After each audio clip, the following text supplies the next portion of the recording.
in. Some of you probably don't know where Chula Vista is.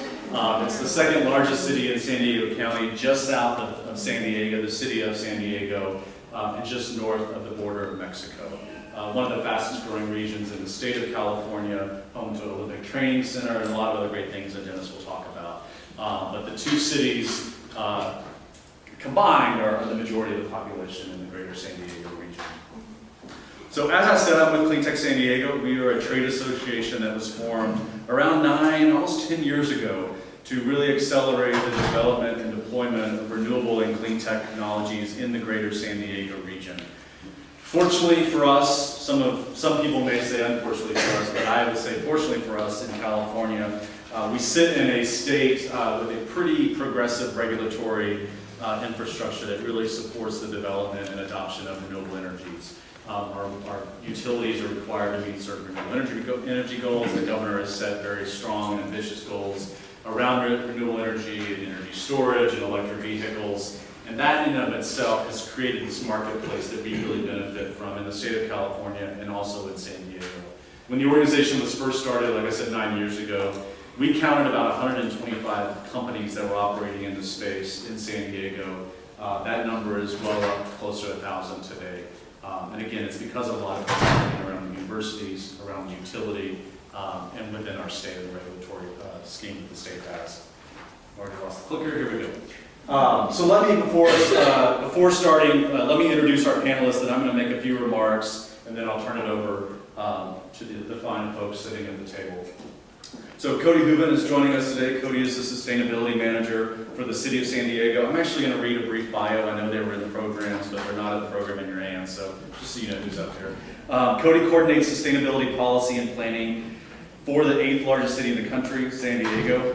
She, in her role, is exploring how transportation, green buildings, renewable energy, and climate resilience are included in the city's approach to sustainable communities. Her role also includes engaging businesses and win-win solutions around sustainability for the community. She's a founding member of the San Diego Regional Climate Collaborative and a board member of the San Diego Leadership Alliance. She has a bachelor's from the University of Hawaii and a master's from UCSD Scripps Institution of Oceanography. Next to Cody is Dennis Gakunga with the City of Chula Vista. Dennis joined the city as Chief Sustainability Officer in October of 2015. He leads the city's sustainability programs and smart cities initiatives. His responsibilities include the implementation of a wide range of sustainability policies and programs, including those related to smart city initiatives, energy and renewable, or efficient and renewable energy, smart growth, water conservation, and healthy community initiatives. He also serves as the liaison to the public and other city departments, civic groups, business organizations, and others as it relates to the City of Chula Vista's smart city and environmental sustainability initiatives. Last but not least, Rick Azer, Associate Vice President of Smart Integrated Infrastructure with Black Veatch. In that role, he is in charge of development for Black Veatch's Smart Integrated Infrastructure Group. As all of you know, you heard from Jennifer, I think if you were in the last discussion in this room, Black Veatch is a global engineering and construction company focused on critical human infrastructure, energy, water, and telecommunications. Rick's team is focused on the convergence of physical infrastructure, communication networks, and data analytics to infuse intelligence into systems and smart cities. And I think we should coin, thought of this, I saw it recently, but we were talking about a lot about the last session about data. And I read somewhere recently that data is the new bacon. Rick, in his role at Black Veatch, is an active member of Cleantech San Diego. He is on our board and on our executive committee. In his role and with his team, works closely with the cities of San Diego, Chula Vista, and the Port of San Diego on a multiple number of smart cities and climate action initiatives. That is our esteemed panel. Please give them a round of applause, if you will. So before I turn it over to Cody, who's going to talk for us, I just want to brag on San Diego. We're sitting in Austin. I worked in Austin. I lived in Austin. There's a lot of great things that are happening outside of Austin for those of you that live here. And a lot of those really great things as they relate to smart cities, as they relate to environmental sustainability, are happening in the San Diego region. I just threw some fun facts up here on the slide for you to take a look at. We are number 2 in the nation in solar installations. We have almost 20,000 electric vehicles on the road. We're increasing the number of electric public charging stations to support those vehicles. We have almost 300 energy storage projects in the region. The region as a whole has retrofitted 75,000 streetlights to LEDs. And we are receiving a significant amount of funding from a Proposition 39, which is to support energy efficiency upgrades at our K-12 schools. We're one of the top cities in the world aiming towards 100% clean energy. Cody will be discussing that. We're number 4 in the nation for Cleantech leadership. UCSD, University of California, San Diego, is home to one of the world's most renowned microgrids. They generate about 92% of their own electricity on campus.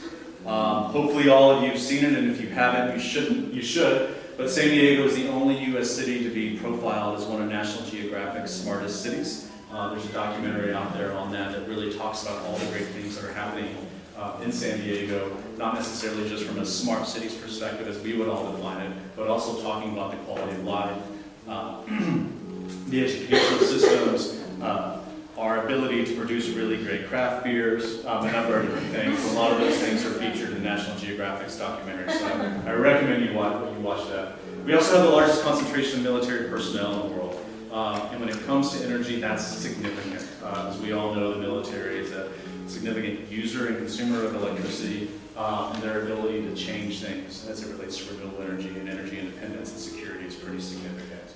And finally, because of the state of California, with the state of California, our investor-owned utilities, SDG&E, which I know the parent company, Simpler, is here today, are required to get 50% of their electricity from renewables by the year 2030. So a lot of great things happening in our region, a lot of great things happening in the state of California. When we look at things happening from a global perspective, whether it be climate talks in Paris or other smart city initiatives being explored throughout the world, I think it's really fortunate for us that the San Diego region, including these 2 cities, are really seen as a model about how you can bring the public sector, the private sector, and the academic sector together to really start to move the needle on smart cities initiatives, and that's really the focus of this panel today and what these 3 are going to be talking about. So to kick things off, I'm going to turn it over to Cody Hooven to talk about what's happening at the City of San Diego perspective. Thanks, Steve. So the City of San Diego is within the San Diego County, and one thing we don't have, so it's changing a little bit, but we are a relatively conservative city in a very progressive state. And I would say Austin might be the flip of that, a very progressive city in a conservative state. Within 2 hours of arriving yesterday, I saw a naked man riding a bicycle. We don't have that. So, debatably naked, possibly not fully naked. There's no one in this room. That's a nice introduction to Austin. So Jason mentioned we're the 8th largest city in the country. We have about 1.3 million population in the metro area. So our whole county is about 3 million, over 3 million. We're a coastal city. We have a lot of nice attributes. We're a coastal city with a big canyon network. We're a major binational region, so our border crossing with Tijuana is the busiest, I think, in the world, definitely in the country. And the whole economy sector, Jason covered that, so I'm not really going to go into that. We do have high cost of living. We do have high cost of energy. A lot of small businesses, something like 90% small businesses, and then it's really growing and booming clean tech sector. So that's kind of the framework I would say that we're working with. We recently passed a very visionary or aggressive, whatever term you'd like to use, climate action plan in December of last year. So it sets carbon footprint reduction goals or greenhouse gas reduction goals for our city to reduce our emissions by half by 2035. And that's setting us on a trajectory to reduce it 80% by 2050. So it's a big chunk of emissions reductions for us. And that's pretty consistent with cities that are doing this in the state of California because of our statewide regulatory framework. So that's the new goals that we've set. Those goals and the actions we see as a way to get there. We are setting 100% renewable energy goal. That's electricity for us, and it's grid-wide. It's not just city operations, which is what you see with some goals like that. It's for our entire jurisdiction. We also have a 50% mode shift goal. So if any of you have been to San Diego, you know what a huge shift that is for us because we are built on our nice freeways and love to drive.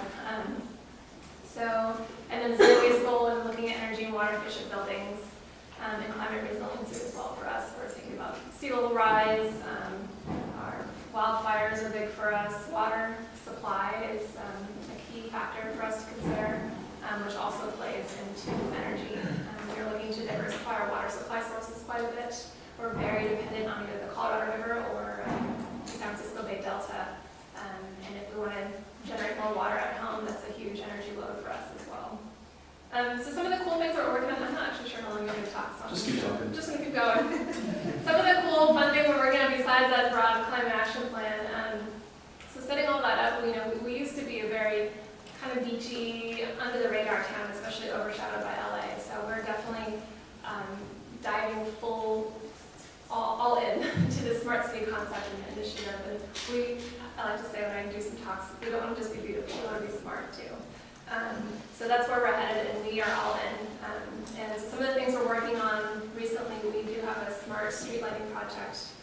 We did a demonstration in our downtown area, and just thinking about, you probably understand this concept already, but for the city it's a shift of thinking about how do we multi-purpose our infrastructure. Like we have all the things that cities own, how can we double dip on those and use them for other things as well? So we have this nice elevated set of infrastructure that we all have in the city, so we're looking at how to add sensors to those and expand into just energy efficient lighting, but also what else can we look at from there? Can they pick up noise for time issues? Can it be sensors for parking and enforcement and things like that? So we did a pilot downtown, and we're looking to expand that to also the rest of our streetlights in the city.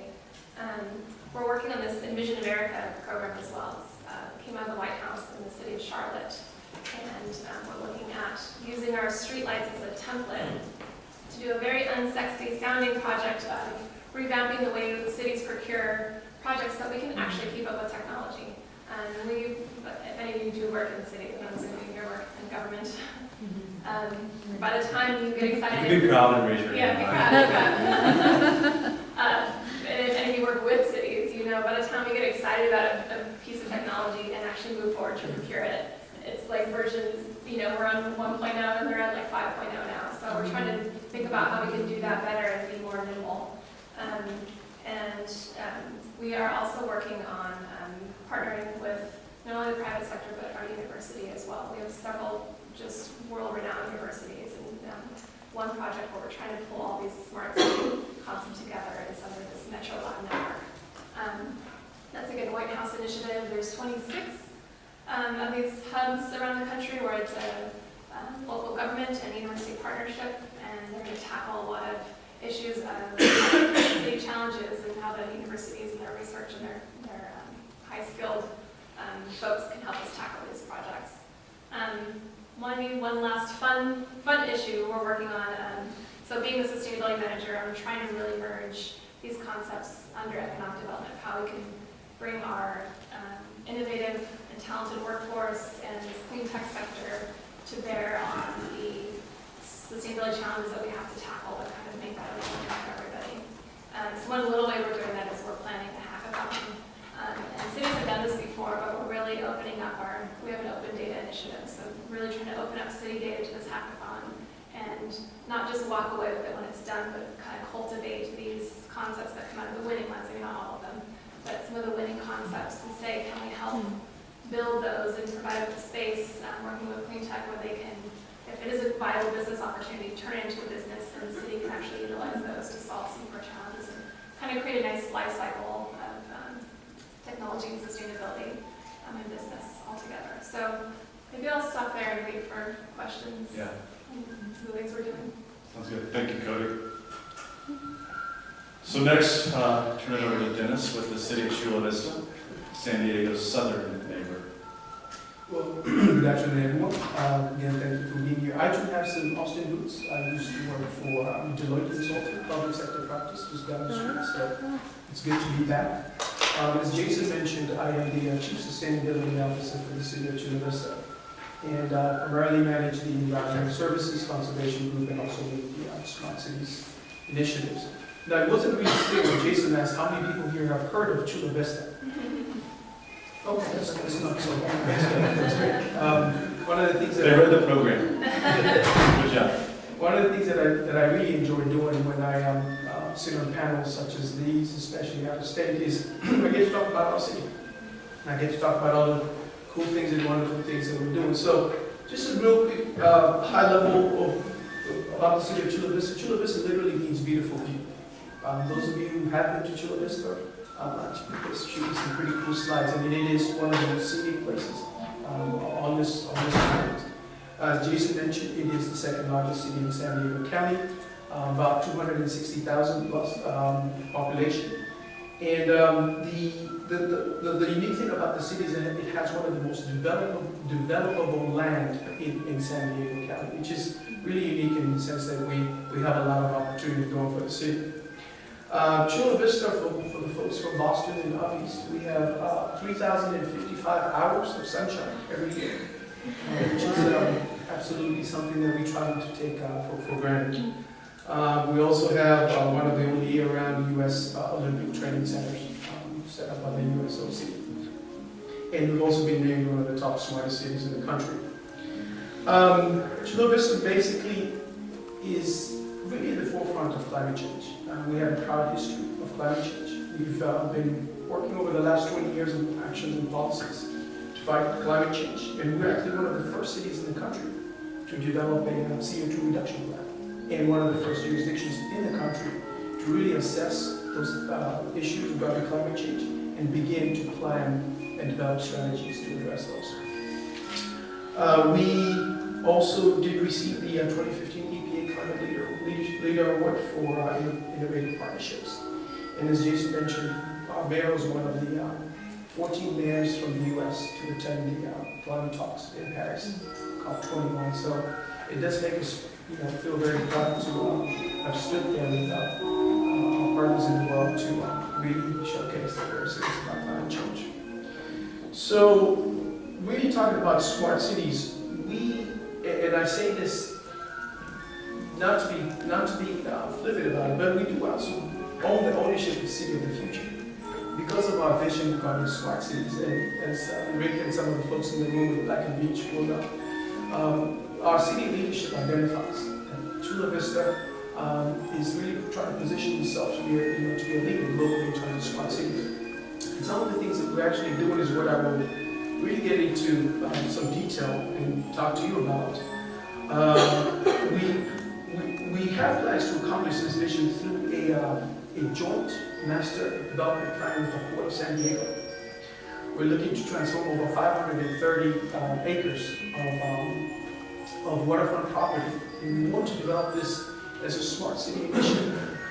This will be the largest waterfront development in the West Coast. It's actually one of the largest waterfront developments in the country, and is the last real major waterfront development initiative in California. It will be implemented in four major phases over 24 years.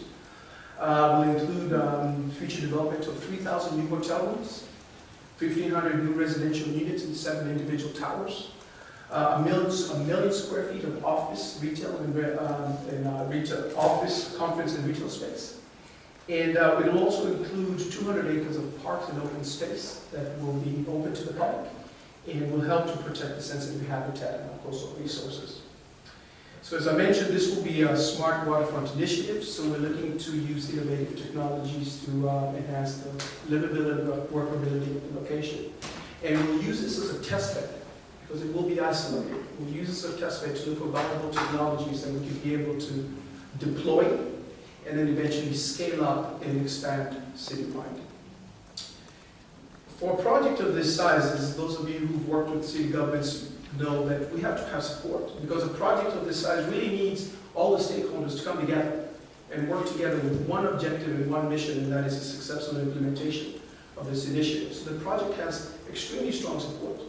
When we kicked it off, we had over 100 community stakeholder meetings, because the objective here was to get community ownership, to make sure that the folks and the stakeholders who would be impacted by this had a voice and were able to provide some kind of input towards the direction where this is going. We received unanimous support from the California Coastal Commission. Those of you who are from California realize that this is no small feat. The term that folks joke about was, it was a love fest. Very rarely do you get unanimous approval at the Coastal Commission, so we're proud about that. It has been recognized as a model for sustainable development and has won multiple awards. Most recent was the American Planning Association National Planning Achievement Award in 2014. So when you have a project of this size that is so revolutionary and so significant, in not just in its complexity and its size, we as Chula Vista also have to have our commitment to sustainability. So what is our commitment to sustainability with regards to this Smart City initiative? So the first phase of this project, which is the hotel convention center and the residential and commercial space, is to meet the requirements of a settlement agreement. As I mentioned, when we conducted these 100+ meetings with the community, the city and the port entered into a settlement agreement with a coalition of environmental groups who were working together as a bid for the coalition. And we agreed that all the developments in this project would achieve a 50% reduction in annual energy use, and that each building would perform 15% better than Title 24 requirements in the California Building Energy Efficiency Standards. So as a result, we had to start looking at connected buildings, high energy efficiency standards, smart grid technologies, and that really started the ball rolling in terms of what we were going to do with regards to this Smart City initiative. Let's also look at communications and architecture. So that really is where we started to come up with this concept of a smart city. We are partnering for success. We have an all-star team. Cleantech is helping to coordinate an innovation council. The innovation council is helping to advise us on the most viable and some of the best hardware and software technologies that we can adopt. This consists of Qualcomm, Cisco, and OSI Soft. So the purpose of the waterfront, which is crucial because as we try to sell this, part of my job is to sell this project. Part of my job is to really go out there and tell the world about this really exciting initiative that Chula Vista is embarked on. It's really to allow us to demonstrate viable, smart, and sustainable development practices. As I mentioned, what can we incorporate? Everything that's possible about a smart city that we will be able to deploy in this as part of this project. How can we eventually use that, take the lessons learned, and be able to scale those citywide? We're also looking to showcase the leadership of the city and the port. We're partners in this. The port owns the land, Chula Vista owns the project. So we have to work together. And of course, we have a host of project partners. We have Cleantech and the membership pool. They have a really deep bench of some of the most innovative firms in the world in terms of clean technology. Black Veatch with their assistance on this project. And then from a public benefit standpoint, as I mentioned, we will have over 200 acres of dedicated new park space. We'll be looking to protect our sensitive wildlife and habitat on the coast. From an economic benefit standpoint, because the city's bottom line is extremely important, this will be a catalyst for economic development. We'll create more than 2,000 permanent jobs, over 7,000 construction jobs when this project is kicking in. So as I mentioned, we're already in motion. Things are moving. We've engaged Black Veatch to do a smart waterfront analysis. This analysis is broken up into 3 sections. We have the energy portion, where we're looking at, as I mentioned, energy efficiency, high performance buildings, connected buildings. And then we also have the communications architecture piece, where we're looking at our wireless, our fiber, our broadband technology. And then the final section is really dealing with our smart infrastructure. How do we take what we learned from the first section, which is the energy portion, communications, and come up with some potential solutions for deployment in smart cities? So I know I've told you a lot in terms of what we're doing, but it's also important that I do communicate. Where are we now? We, as of right now, have completed a baseline development and needs discovery phase. We've taken a look at the cybersecurity within the environment. We've reviewed our existing energy use estimates, and then completed an opportunity investigation for the energy technologies. So we identified 15 to 20 technologies and put them through a screening matrix using a variety of criteria. It came up with, narrowed them down to between, around 5 technologies that they think would be feasible within the site. We also looked at estimated cost estimates and essentially how would these technologies be able to be deployed. Hang on, people, it's a struggle.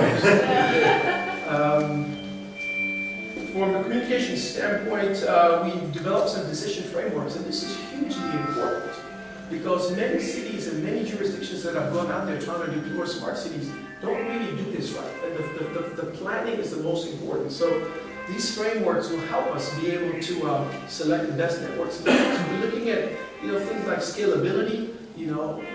Does this, do they provide desired coverage? What kind of feature capacity growth can we get? The performance, interoperability, security, O&M. Then we've also developed frameworks where we can be able to prioritize these solutions. How do we have a way of being able to determine from a series of many potential options which is the best way to prioritize and go in that direction.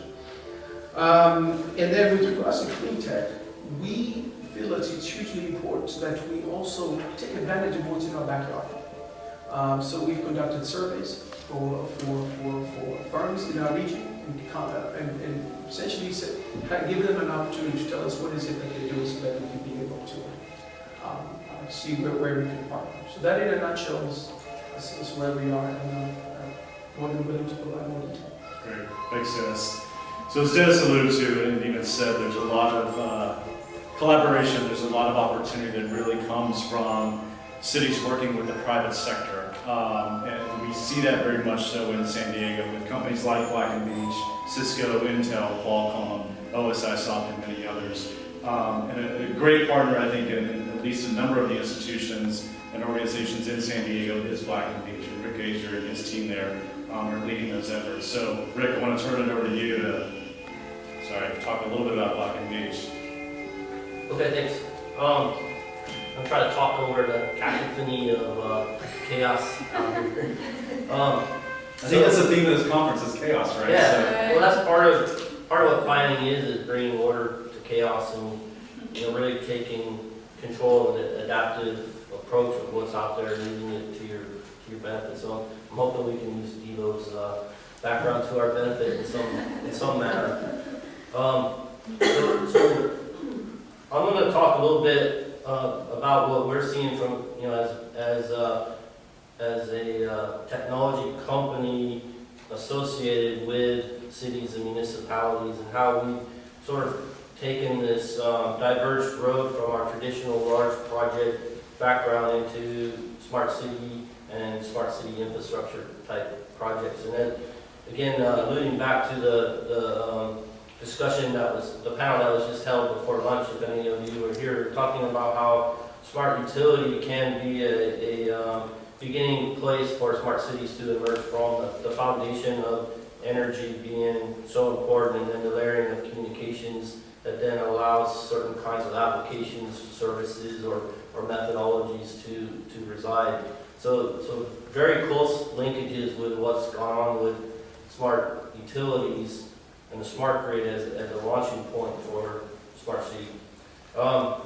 We see this in our industry going through a transformation with this trend towards a more decentralized infrastructure, a lot more smaller projects that are then interconnected. So very much qualities that you see in the Internet of Things and in the cloud is really what's going on between the big projects and programs that we traditionally worked on, and the emerging that we're seeing both in the energy space and in the smart city space. And we see this as well with corporate and civic campuses and architecture as well, where different entities are taking their energy destinies into their own hands, either because of regulation or sustainability objectives, or because it becomes an economical way to balance cost, certain operational efficiencies, or even good ROI benefits that then allow money to be spent in other areas of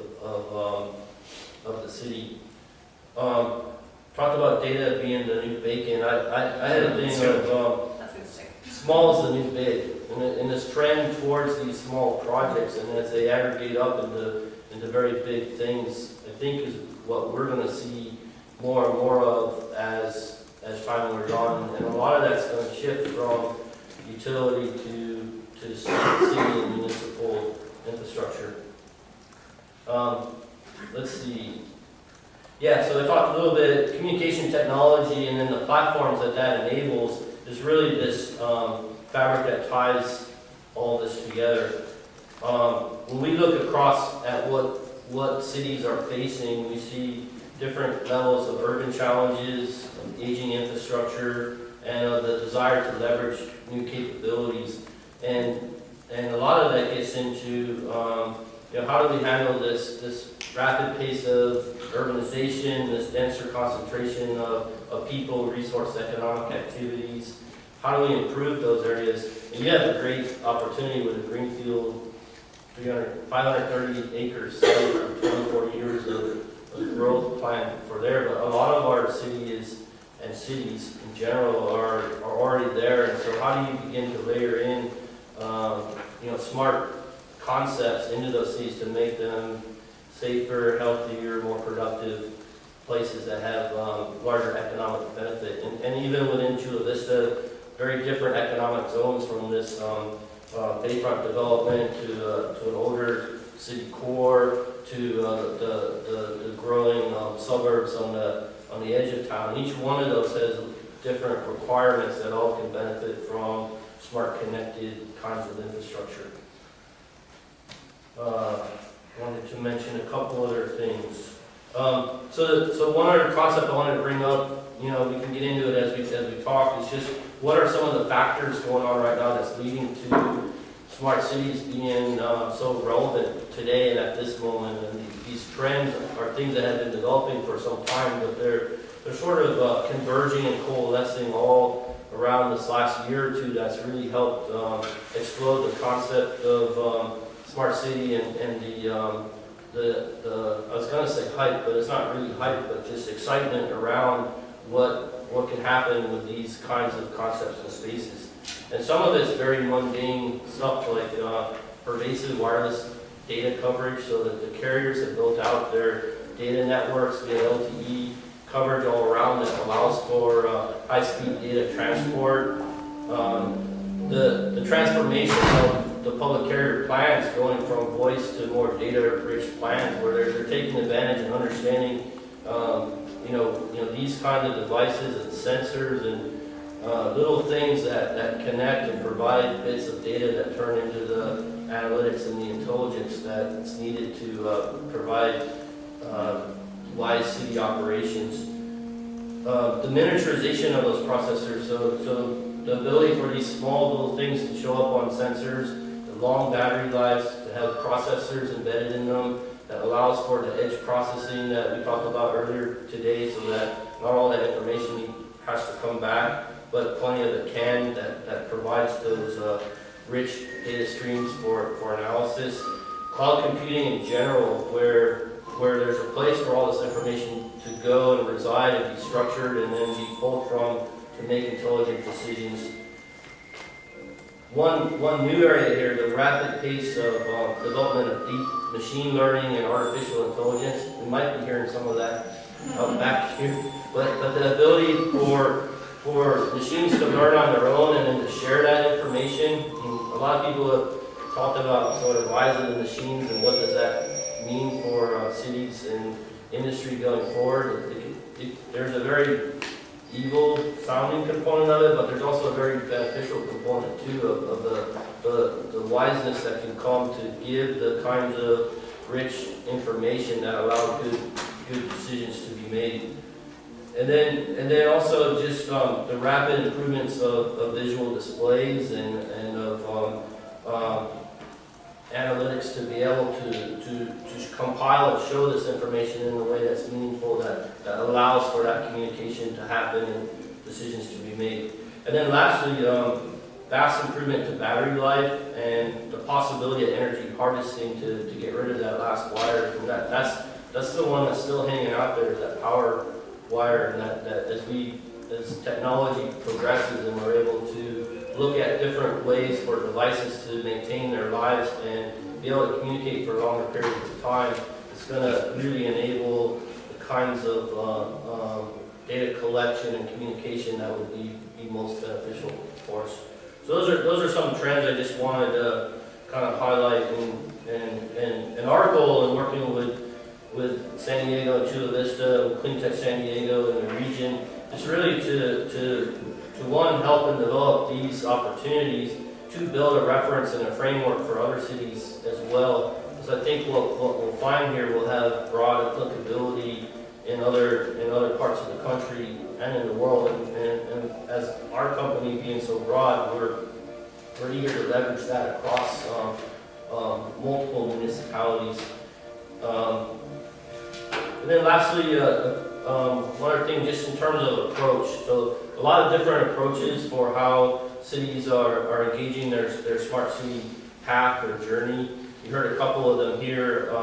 Some things that I'd like to point out is there are certain, well, everyone's approaching it different. There's certain kind of emerging commonalities, and one of those is to really find the quick ROI projects. So things like streetlight retrofit and connected streetlight, sort of intelligent network connected streetlight services that can pay for itself over energy savings and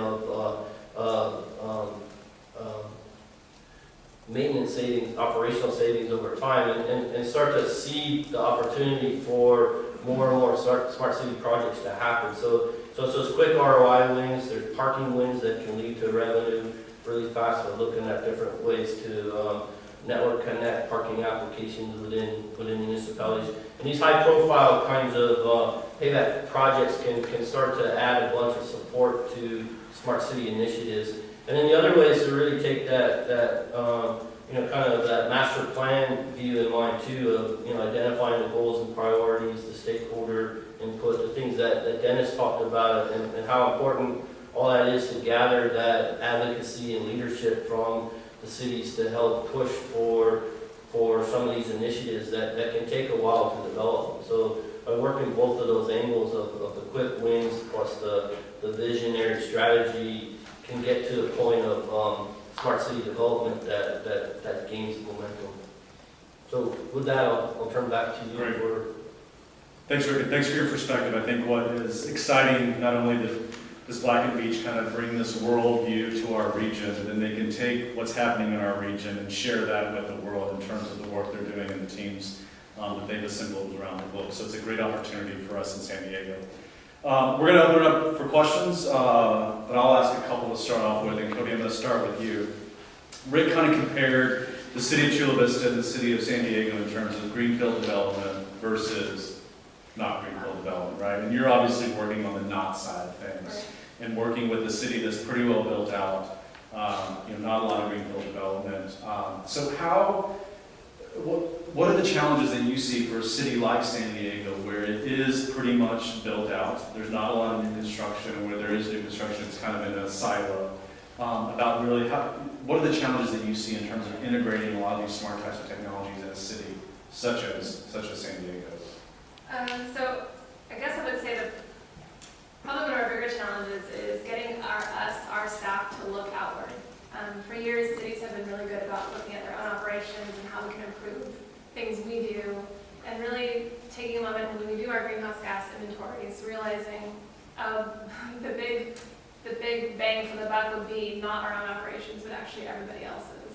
So that's one thing, is just getting city staff to look outward, and then two is kind of organizing across the city that way. So one of our challenges I noted before you asked that question was thinking about how we engage the public. We engage the business sector, we engage the residential sector, the multifamily sector. How do we get at all those different groups and help them to try new things or capture what they're doing? So I would say that's one. And we like pilot projects. That's a great way to kind of get at doing some of these things without waiting for the whole city to change their mind and do something new. So that's one way where we get to work with different partners, cities and businesses, often through Cleantech, thankfully, to try out new things. And once you get a pilot going and people see how that's working, that helps to spread the word. But economy, kind of engaging people. It's really hard. So while we're talking about challenges, you alluded to the fact earlier that San Diego is kind of a relatively conservative area and a relatively non-conservative state. Can you talk a little bit about kind of the mayor's role behind a progressive climate action plan, really looking at smart city efforts, and kind of give a backdrop to that in terms of the work you do and the work that the city of San Diego does? Right. I realize that is relative. San Diego is relatively conservative. So yeah, our mayor is a Republican mayor, and I often lead with that. I guess I forgot today, but it's pretty exciting for us in California to have a Republican mayor leading this really bold, visionary plan, and he's been behind it from the planning stages, and now we just adopted that plan. Some of our stakeholders that we all kind of formed this coalition as well, they're kind of starting to retreat to their corners and say, oh, we're not really going to trust that he's going to implement it the way he seemed to commit to passing it. And we're all in. We're implementing as much as we can, and he really sees, so does our leadership and myself, see this nexus between sustainability and business. And actually, it's good for the economy, and it's helping us grow, and it's something that we're kind of known for locally and at the state level. So it's only benefiting us. It's not an environmental tree-hugging initiative. It's a what's good for business, what's good for innovation, what grows new businesses. Businesses like Black Veatch, good put words in your mouth, but they're able to actually expand because cities and the regulatory framework allow them to test out new ideas because we're creating that environment. So our mayor has really kind of owned that perspective to let us kind of play in the sandbox a little bit. Great. And thank him for that, for the leadership. Dennis, from your perspective, when you think about kind of the Bayfront development, some of the development, or some of the projects you're doing in San Diego, or in Chula Vista, and you're looking at fiber for the eastern portion of the county to deliver service to your growing population up there. What do you see as some of your biggest challenges from a greenfield perspective versus what maybe Cody has to address in her work? Well, the main one would be, and we're not too different from most cities, is budget constraints. We have competing priorities, and one of the things that we always run into is how do you justify an initiative that has pretty significant upfront capital costs, but the return on investment would probably be multiple years down the line. How do you justify that versus something where there's another department that's saying, hey, we want to implement this today, and we'll be able to get a return on investment in a year. So that's always a challenge that we're facing. We also face challenges of not having the technology in place. That's a smart city initiative is only as effective as the underlying infrastructure that you have.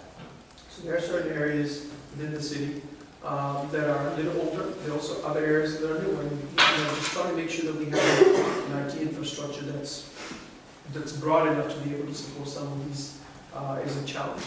One other thing too that I would like to mention is because we also utilize and maximizing the opportunities of pilot programs.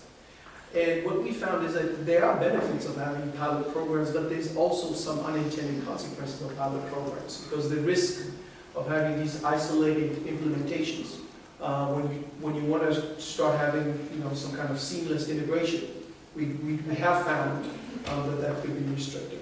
When you look at ROI, right, ROI is one of those things that kind of makes it very compelling versus trying to justify the project and sell it on its own merits or whether money's available. You mentioned parking is one of them, right?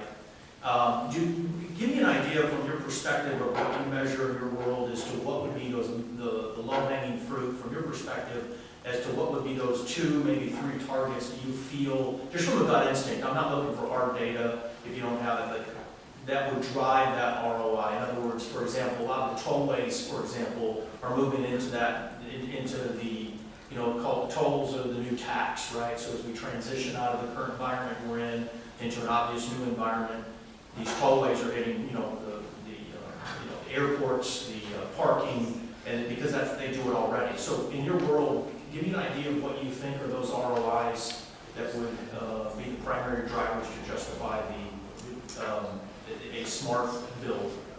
So I'm going to, of any size. because Dennis used to work for the toll authority in Texas, correct? I'll let him start that because he can make that parallel.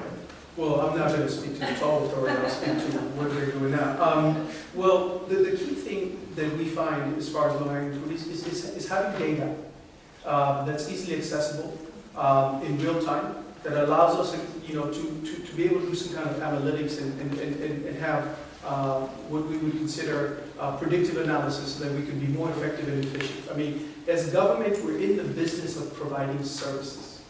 So anything that allows us to be able to do more with less, or to do more and be more effective at what we're doing, certainly is always at the top of our list. So the data component is huge. Also trying to look for ways where we can be able to minimize, human interaction, automating systems. It's no secret that government has lagged behind in many instances, very fundamental areas. So from a low-hanging fruit is, trying to see what we can do in that area. Also, what do we have in terms of existing infrastructure that has value? We're partnering closely with the utilities and some of the providers, basically to tell them, okay, we may have certain dark fiber that we may be able to get into an agreement with them so that they can be able to use some of this dark fiber depending on where they want to expand within the city. And that way we can generate revenue almost instantaneously. So those are some of the areas that we're looking at. Cody, anything to add on that? I think data is a great answer, that if we could just better refine what we know already, that there's savings alone right there. I think we're going to hit a problem where once we hit the low-hanging fruit, the ROI is going to get harder and harder to define. But we need to also broaden our definition of ROI. So right now we're talking about cost per greenhouse gas reduction or something. But what are the other costs or the other benefits that we're getting? And as a government, we often have to think about that. What are the benefits we're providing to our citizens? And sometimes we do things that maybe aren't cost effective, like clean air, is a benefit that we all kind of expect, and no matter the cost. And then I would go back to my other answer of kind of the multi-purpose concept, where maybe we're doing one that is a high cost, for example, water, providing water to citizens. But how can we double dip on that, where we're looking at, for example, we store a lot of water in reservoirs. Can we do a pump storage project where we store water, pump during the day when there's the most renewables in the grid, and then sell that energy back at night and make money, and then that allows us to provide those services. So thinking more about being creative about kind of double dipping in some of our infrastructure. Rick, any perspective? Yeah. So two main areas there. One is what kind of operational savings or cost avoidance can come up, and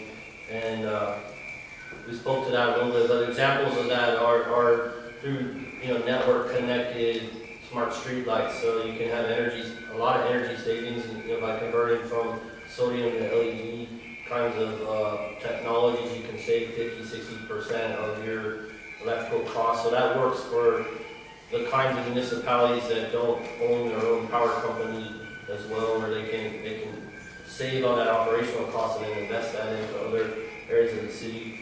Second, we did talk a little bit about parking, but one of the things that network parking can allow for is surge pricing and other kinds of methodologies. Also, when a car leaves, you can sense and reset the meter. So there's ways to earn more revenue off of the same space by reselling it, and also by dealing with the basic capitalistic economies like Uber has of when they're more scarce, raise the cost a little bit.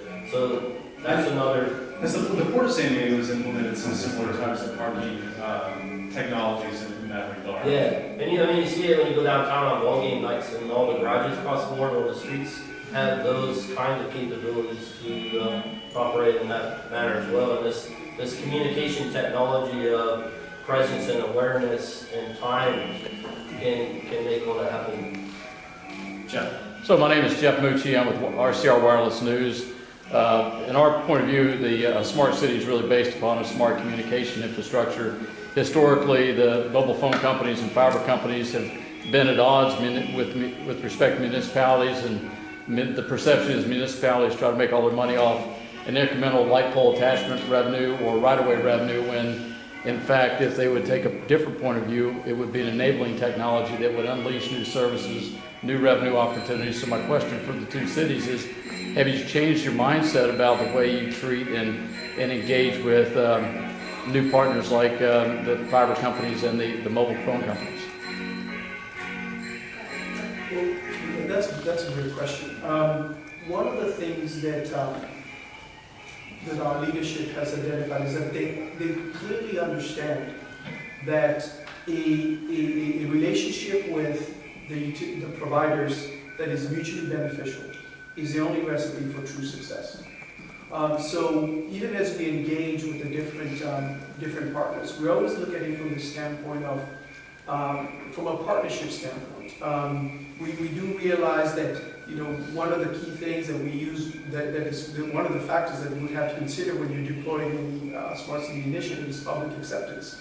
And many of these utilities or many of these providers don't necessarily have that. So that's a hurdle we have to overcome. But we do work with them. The example that I gave you earlier about trying to identify existing infrastructure that they may have that we could use, or infrastructure that we have that they could use, is really a good indication as to how we're working closely with them.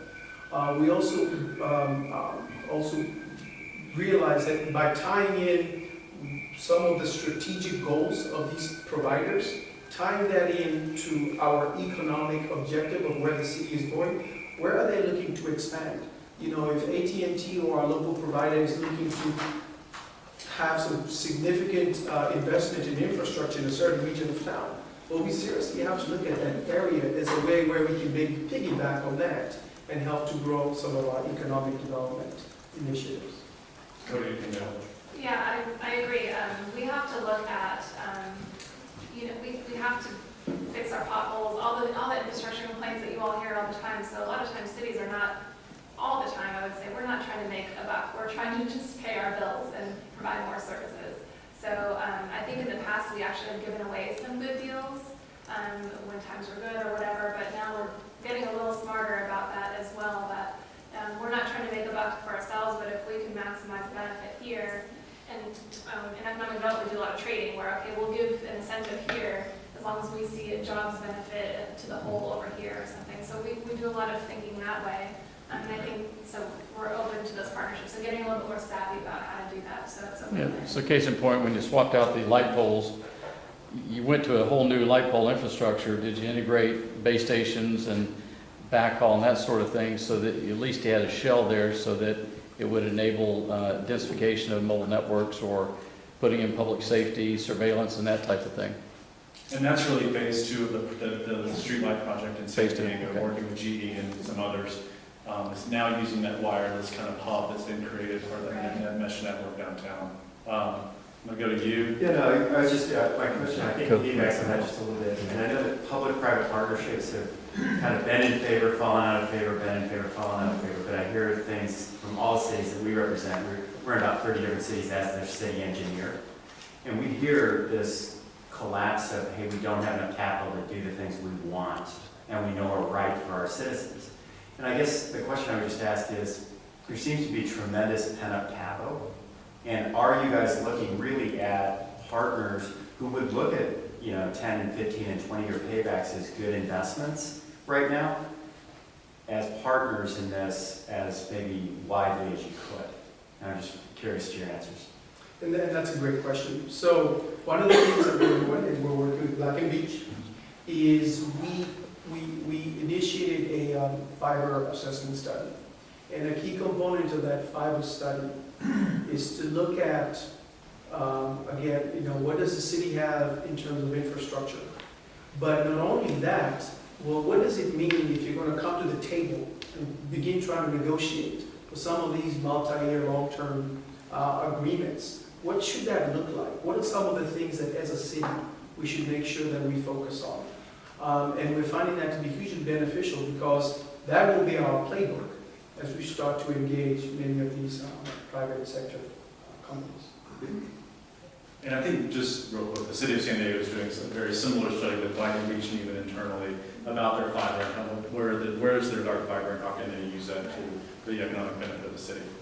My name is Dalia Kalana with SNC. I'm also the chair of the Utilities Committee of the Smart Cities Council. I have a two-part question. First, how can we get better support from regulators? And the second question would be, how would a city who wants to become smart, how do they start, in your opinion? That's a really hard question at the very end of the panel. Yeah. Support for regulators, thinking like utility regulators? Right. Yeah, oh gosh, I don't know. We've worked with them a bit. I think we can better engage them, frankly. I think we often go through a middleman, which is our energy utility or whatever, and I think we can better directly engage them and educate them on what the struggles are that we're working on. The energy market is changing so rapidly. I think if we don't talk directly to them, it's just slowing down that process. So that's, I don't know, one idea I think that we could do better. I forgot the second part of your question. I'll answer the second part. How do you start? So we spent a lot of time thinking about that, and part of it is really looking out in the future. Like, what do you want your city to be like in 2050 or say 20 years out? Sort of begin with that end in mind of where you want to get to, and then begin to take inventory of what you have and what assets you have that may have value to the private or public sector. Seek a lot of stakeholder input. These are things that Dennis talked about earlier. So important to gain the advocacy and the momentum that's required. Think big, even though you may start small with pilots. Really have that vision and say, what can all this become, and drive towards that almost relentlessly while you study at the pilot level. And then stay true to your vision and be willing to adapt as technology develops. One thing that we found is things are happening so fast that things that you thought were 5 or 6 years out are now like next month. And so having the ability to really, whatever you thought you're going to do in 2050, you're really going to do in about 5 years time. So be prepared for that. Those are some things that come to mind.